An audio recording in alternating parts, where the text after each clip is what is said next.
Welcome back to our series on probability theory. I'm Mark Ledbetter. This is lecture video 33, part A. We're going to discuss the normal distribution. Last time we talked about the relationship between the gamma and the exponential distributions and the chi-squared distribution. So if x is a gamma alpha 2, then it is also a chi-squared 2 alpha, because we set alpha equal r over 2, solve for r, and we get 2 alpha. If y is an exponential 2, that means, again, theta equals 2 is required for the chi-squared distribution. Then if it's an exponential 2, that's the same thing as a gamma 1, 2, because alpha equals 1 is an exponential. And that gives us a chi-squared 2. So that's the relationship between those three distributions. So we're going to talk about the normal distribution, its properties, PDFs, the standard normal, how to read a z-table, and the relationship between the normal and the chi-squared distribution. So let's look at the normal distribution. Hopefully you've seen this before or somewhere. So it's a bell-shaped curve. It's symmetric, and it's symmetric about the mean, mu, and the mean is between negative infinity and positive infinity. And the variance is positive. It can't be 0, or else we don't have a distribution. We have a singular distribution, and those are what we call trivial and uninteresting. So I've given the PDF up here, but we'll go over it in a minute. So for the symmetric distributions, the mean is always equal to the median. This is also unimodal, only one peak, and it's symmetric. So all three are the same, mean, median, and mode. We say that a normally distributed random variable x has parameter mu and sigma squared, and spoilers, mu is the mean and sigma squared is the variance. And we write that this way. X is distributed as normal, mu, sigma squared. In this book, it's always the square. Okay. So this is one of the most widely used, and I said abused, distributions in statistics. It's abused because people don't check the assumptions and use it when they shouldn't. So you have to check the assumptions. That's true for any distribution. If you don't meet the assumptions, then you can't use that distribution. We use it to model a person's height at a certain age. This is especially true for young adults or children who are still growing. You don't want to compare different ages because it's a mixture, it's different distributions. And here's where it gets abused a lot, is we use this in design of experiments and regression as the distribution of the error, and we have to check that, or else those formulas and that theory doesn't work. So here's our PDF, general form of the PDF.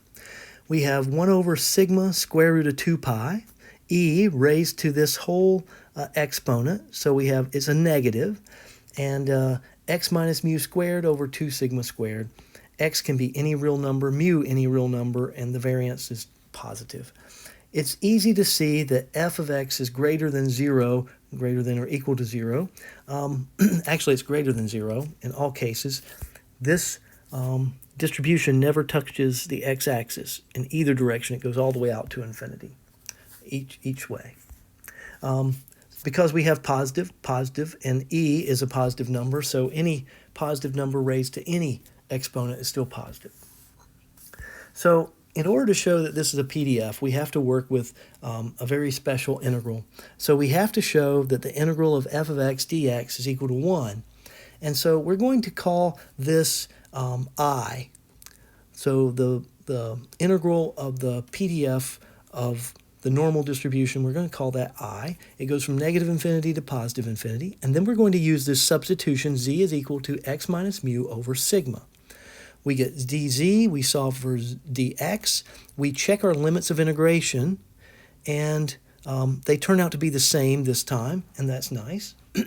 We make our substitutions. We see that this sigma and this sigma cancel, and we're left with this.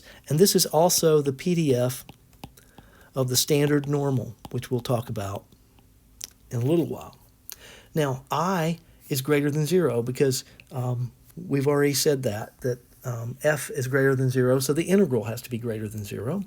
So I is greater than 0. So because of that, if I squared is 1, then I has to be 1. We can't have a negative here because it's all positive. So we're going to show that I squared is equal to 1. So Now I've changed variables. I've squared I, and I wanted to change away from z, and I didn't want to use x again, so I used t and I used u. And so remember, it doesn't matter what letter you use in there, the integral is still the same. So this integral here is the same as this integral here. It's just I've used different letters to designate it.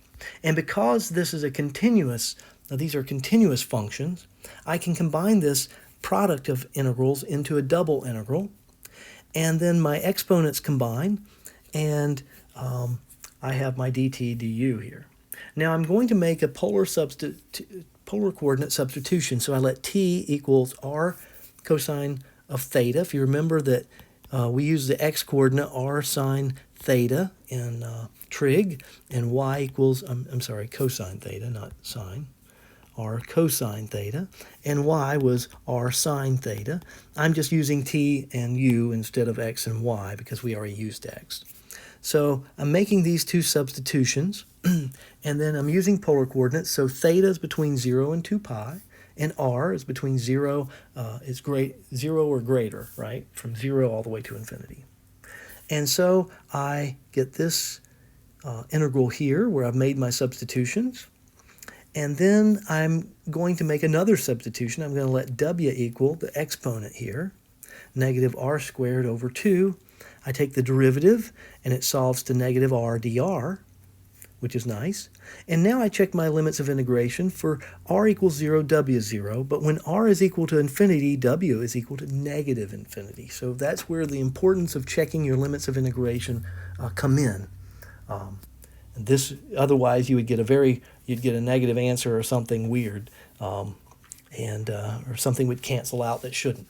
Okay, so when I multiplied 1 over the square root of 2 pi, and I squared it, I end up with 1 over 2 pi. Don't forget that.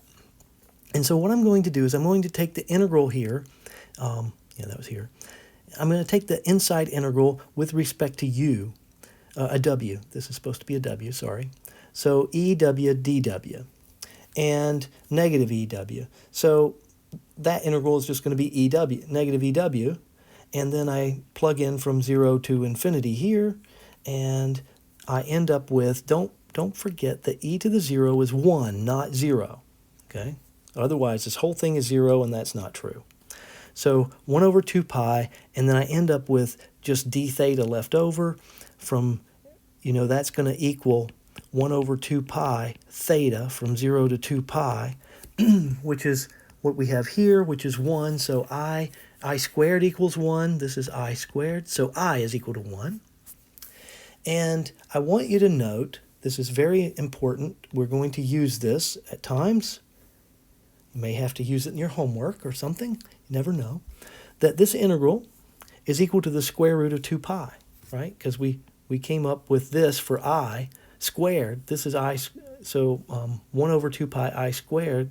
So 1 over 2 pi was inside of I squared. We just take the integral of that. We end up with 2 pi. The square root of that, which is here, just one of these integrals, is the square root of 2 pi. So please write that down and make sure you can find it.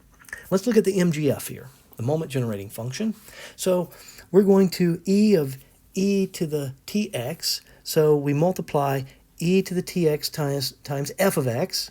And so I've pulled out the constants here, and to make it easier. And then I take this exponent, and I'm going to call the exponent here x. So what I've done is I've combined the, So I've combined this exponent and this exponent here.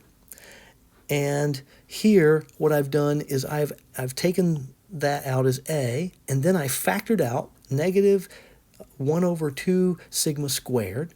Well, I didn't have, so when I factor that out from here, I actually have to multiply by that, right? So if I divide by that, I have to multiply by it. So I divided by that here, and so I have to multiply by it. And so that's why I have the negative 2 sigma squared in that tx now. And I'm going to call this part b, because it's easier to work with a part of this. So I'm going to label this as b. And I have to be clear about that so everybody knows what I'm doing or what I've done. And then my goal is to make this integral up here back into this integral up here, I want to make it back into a normal distribution so I know that the integral is 1, right? So that's the whole purpose. I'm going to try and make this look like a normal distribution. So here I have b, and I've multiplied out this square. And then I gather the x terms and the x squared terms, and then I have the constant here. And I'm going to complete the square. So to do that, I remember what completing the square is, and I go through and I do that. And I'm going to let you do this on your own because you should know how to complete the square. And to walk through these steps, you'll want to walk through them carefully and make sure you understand what's going on. And then when we get to the end and we substitute this back in, we end up with the moment generating function. We've got 1 over square root of 2, 1 over sigma square root of 2 pi, exp, and we have a minus, which we need, x minus something, all quantity squared, over 2 sigma squared. And then we have this exponent over here that we've broken up and separated out that doesn't have any x's in it, so we can, and dx, so we can pull this out to the front.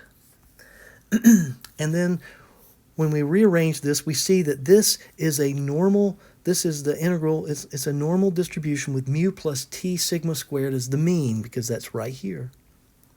So we're using a pattern. And so since this is the integral of a normal PDF, that's got to be 1, because it's a PDF. And so this is true for all mu, and here we're just letting mu star equals mu plus t sigma squared. And so we end up with our moment generating function, the expression there, but the whole thing is the actual MGF. And remember to include the range of t. Here we didn't have any restrictions on t. So now let's look at the mean and variance. So when you're doing this, I want you to take the derivative of m. I want that to be a separate line. Don't do it in your head and then try to plug in 0. That's how mistakes are made and points are lost on tests and homework, okay? And so when we do this, we're using the chain rule, right, to take this derivative. And so I've simplified because I need to take the second derivative. So that's the only reason we really need to simplify it or to look at it. It really didn't do anything here, actually. There was nothing to combine. It's still everything on the outside.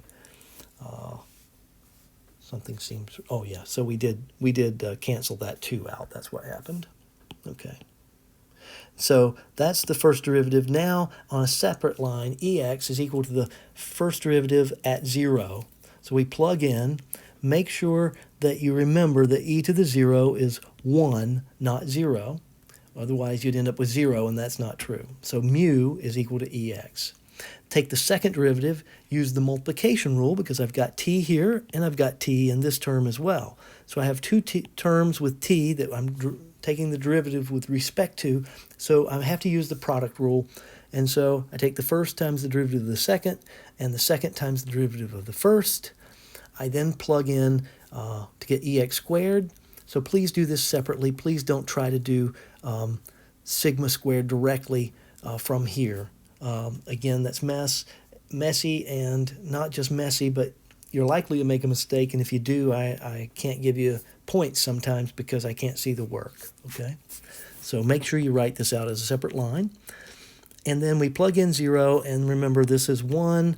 This is 1, and we get mu squared, sigma squared. So the variance is equal to, I shouldn't really use that. So var of x is equal to ex squared minus ex quantity squared. Here's ex squared minus mu squared in this case, because that's the mean, ex. And we get sigma squared, so we've proven that. All right. So don't forget to scan in your lecture notes. And upload them before midnight, the date listed in the course calendar. Update your distribution list, please. Create one for the normal distribution. You'll need it. If you have questions, come to virtual office hours. If you can't come to virtual office hours, by all means, email me, but send me a picture of your work and the problem. I need both, and then I'll be able to help you by email. So take care of yourself, stay safe, and we will see you next time.